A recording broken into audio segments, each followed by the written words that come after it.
शिर्डीत कुंटणखाण्यावर पोलिसांची धडक कारवाई. हॉटेल चालक मॅनेजरला अटक, 3 पीडित महिलांची सुटका.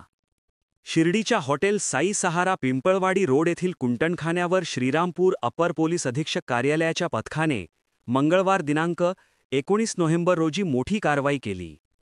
या कारवाईत 3 महिलांची सुटका करण्यात आली असून हॉटेलचा चालक आणि मॅनेजर अशा दोघांना अटक करण्यात आली आहे. अपर पोलीस अधीक्षक सोमनाथ वाकचौरे यांना मिळालेल्या गोपनीय माहितीच्या आधारे ही कारवाई करण्यात आली. सदर हॉटेलमध्ये महिलांकडून अनैतिक व्यवसाय चालवला जात असल्याची खात्रीशीर माहिती मिळाल्यानंतर पोलिसांनी विशेष पथक तयार करून छापा टाकला. या पथकात अपर पोलीस अधीक्षक कार्यालयातील police head constable Dadasaheb Lodhe, Sandeep Darandale, Rajendra Birdavade, Ashok Gadhe, Sahadev Chauhan तसेच शिर्डी पोलीस स्टेशनचे पोलीस निरीक्षक रणजित गलांडे व त्यांचे सहकारी कर्मचारी सहभागी होते. खात्री करण्यासाठी पोलीस कॉन्स्टेबल राजेंद्र बिरदवडे यांना बनावट ग्राहक म्हणून पाठवण्यात आले. तेथील परिस्थितीची पुष्टी झाल्यावर पंचासमक्ष छापा टाकण्यात आला. हॉटेलच्या वरच्या मजल्यावरून 3 महिलांची सुटका करण्यात आली. त्यांनी पोलिसांना दिलेल्या माहितीत हॉटेल चालक आणि मॅनेजर ग्राहकांकडून पैसे घेऊन त्यांना वेश्याव्यवसाय करण्यास भाग पाडत असल्याचे सांगितले.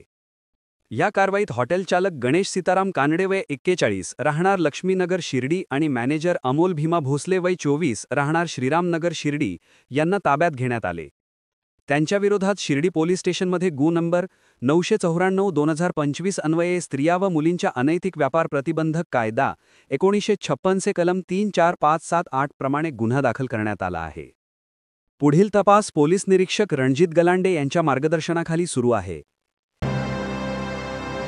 आपल्या परिसरातील बातमी बघण्यासाठी कृपया आपल्या योग न्यूज चॅनलला सबस्क्राईब करा व बेल आयकॉनवर क्लिक करा.